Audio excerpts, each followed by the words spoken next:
Hey, what's up guys and gals? My name is Rick 9G. Thank you so much for joining me today. We're going to be talking about the Dean Martin Variety Show. If you're a fan of the Dean Martin Variety Show or just Dean Martin, this is the video for you. I'm going to be telling you 15 unbelievable facts about the Dean Martin Show that you probably didn't know about even though you're a big fan of it.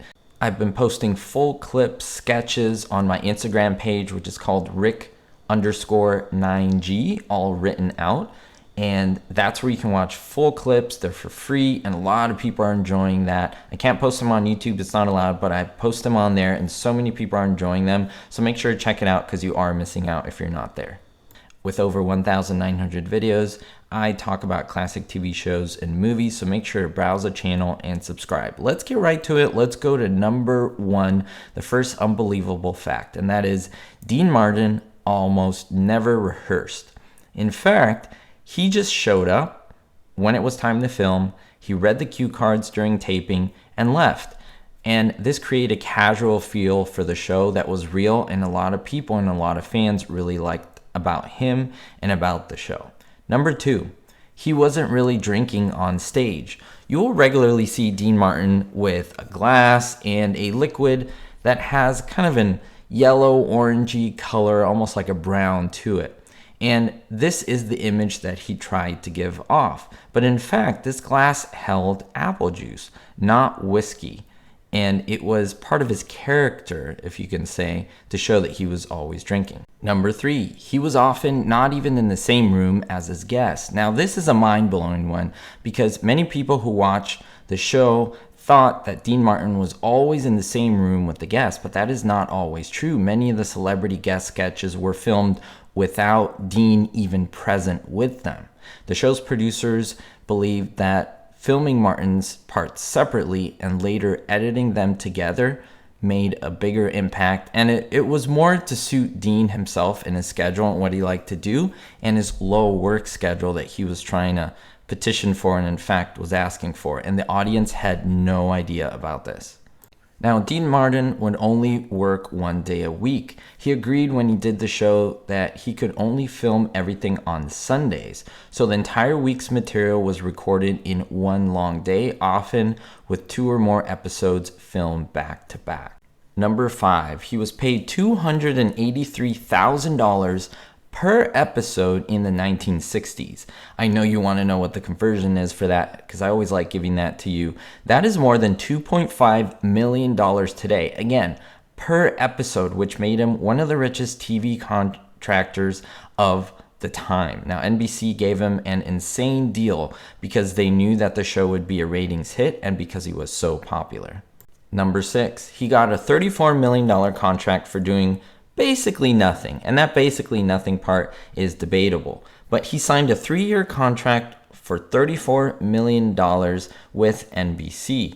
That's $300 million in today's money, making him one of the highest paid entertainers in all of TV history, while doing as little as possible. Now, what I mean by that, yes, he sang, he performed, and so forth, but he didn't want to go to rehearsals. He wanted to put in the work and just be in and out and just enjoy himself the way that he wanted to really do the show, not the way Hollywood wanted to do the show.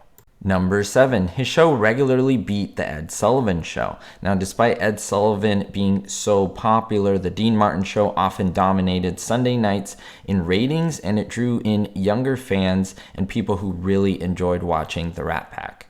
Number eight, he was so popular, NBC gave him total creative control of his show. Now, this was unheard of at the time. Even Desi Arnaz and Lucille Ball and I Love Lucy, while they did have control, there were people on top of it, executive producers, sponsors, and so forth. But with Dean, he didn't like reading the scripts, and he didn't want to host rehearsals, and NBC let him do it his way, even if it meant delivering lines that were off cue cards at mid-take. Now, did you know that the Dean Martin Show was actually canceled? Yeah, his variety show was canceled for being too racy, but then it was renewed again. Now, when Dean Martin poked fun at church groups and used double, risque stuff, double entendre, NBC got heat from the censors. Now, they canceled him briefly, but then they had to bring him back due to overwhelming fan demand. The audience just wanted to see his show, and so they were able to bring him back. Number 10, The show had its own roasts that spawned a TV phenomenon. Now, the Man of the Week Celebrity Roast started as part of his variety show before then becoming its own hit spin-off, which I know a lot of you know as the Dean Martin Celebrity Roasts. Now, I'm sure if you're a fan of Dean Martin, you know about the Gold Diggers and the Ding-a-Ling Sisters. Now, Dean Martin had an input on casting both of these. These were backup performers who often wore suggestive and skimpy outfits, and they became a cultural talking point and helped boost ratings. I mean, people love looking at them, and they even like the interactions that they had with Dean Martin himself. Now, pretty much anyone who was anyone on that show was popular. So if you were someone important in Hollywood, you would be on the show. Every major star was on, including Lucille Ball, Frank Sinatra, John Wayne, Jimmy Stewart, Orson Welles, Bob Hope, Don Rickles, and Dom DeLuise. But this leads to number 13 because essentially the career of Dom DeLuise started with Dean Martin, or at least Dean Martin started his career because his goofy, lovable characters were often paired with Martin in his sketch comedy. Why were they paired together? Well, Dean, behind the scenes, really liked Dom DeLuise. He loved his energy and his unpredictability, and the chemistry was second to none, so he loved to play in sketches with him, and he brought him back over and over and over again. Now, we all know that even TV shows that were filmed in front of a live audience, that is a live audience on set we're watching, they would sweeten the pot every once in a while in terms of the laughter with some canned laughter. And that's just normal in Hollywood, even on I Love Lucy and other shows.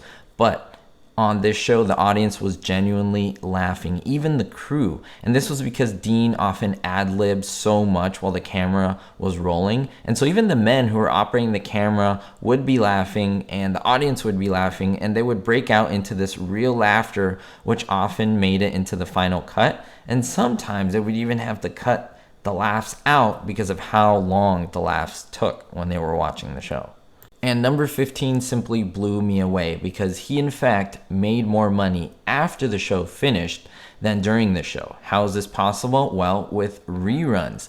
Same thing in the same way that Desi Arnaz and Lucille Ball became rich themselves. Through smart contracts that he essentially signed and made sure were made to his benefit, Dean made millions after the show stopped filming. The reruns ran straight into the late 80s, and as often as they ran, he made money pretty much every time they ran. Similar to Seinfeld today and Jerry Seinfeld, pretty much anytime the show runs, Netflix, whatever it is, he makes a ton of money. So I hope you like this top 15 of what I believe are the coolest and most interesting facts about the Dean Martin variety show. I've been posting on Instagram tons of footage of the Dean Martin variety show, literally clips of the sketches and so forth in their entirety. So go visit my Instagram page, Rick_9G, all written out. I have links in the description if you want to go check that out. I think you'll enjoy it. A lot of people are subscribing or following my Instagram, so you are missing out if you aren't there, because this is a place where I make commentary about my classic TV show and movie favorites, but over there I get to post clips, no copyright issues, so make sure you check those out. We'll see you all next time, and don't forget to stay positive, and most importantly, no matter what, be hopeful. Thank you so much to my Platinum and Diamond tier patrons, especially David D, Jerry D, Daniel B, Citizen Kane 359, Vito L, Sally N, Russ C, and Beatrice R. If you want to be on this list, make sure to check the links in the description. It's a great way to support the channel. Thank you.